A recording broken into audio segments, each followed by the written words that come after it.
නියපොත්තකටත් වඩා කුඩා silicon කැබැල්ලක gigabyte 512ක දත්ත ගබඩා කරන්නේ කොහොමද කියලා ඔබ කවදා හරි කල්පනා කරලා තියෙනවද? මේ ගෙන්නෙන්නේ මයික්‍රෝ SD කාඩ්පතක අභ්‍යන්තර තාක්ෂණය පිළිබඳව ඔබ අනිවාර්යයෙන්ම දැනගත යුතු කරුණු කැටි කළ කෙටි විමසුමයි. අපි එදිනදා පාවිච්චි කරන මේ පුංචි කාඩ්පත ඇතුලේ සිද්ධ වෙන විස්මිත ක්‍රියාවලිය තේරුම් ගත්තාම මේකේ තියෙන සැබෑ බලය අපිට හරියටම වටහා ගන්න පුළුවන්. පළමුව අපි මේක වේගය සහ PCB පරිපත මාර්ග ගැන කතා කරමු.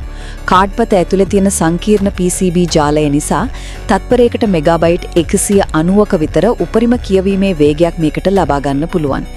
ඒක හරියටම දත්ත කියන වාහන එකම වෙලාවේ අතිශය වේගයෙන් ගමන් කරන සුවිශාල අධිවේගී මාර්ග පද්ධතියක් වගේ කියලායි මට නම් හිතෙන්නේ. දෙවනුව මෙච්චර ලොකු වේගයක් දෙන මේ කාඩ්පත කොච්චර පොඩිද කියන එක අපි බලමු.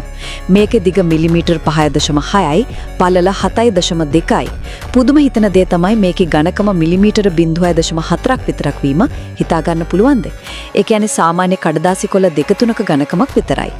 අවසාන වශයෙන් කොහොමද මේ තරම් තුනී ඉඩක ගිගාබයිට් 512ක් වගේ දැවැන්ත ධාරිතාවක් ගබඩා කරන්නේ?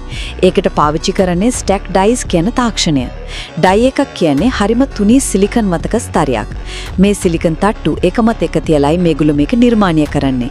ඒක හරියට පොඩි ඉඩමක ගොඩක් අයට ජීවත් වෙන්න තනිමාලෙගයක් වෙනුවට තට්ටු නිවාස සංකීර්ණයක් හදනවා වගේ වැඩක්.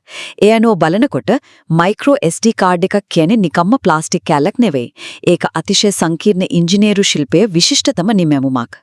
ඉතින් මේ තරම් බලගතු කාඩ්පතක් ඔබ ප්‍රධාන වශයෙන්ම පාවිච්චි කරන්නේ මොන වගේ වැඩකටද?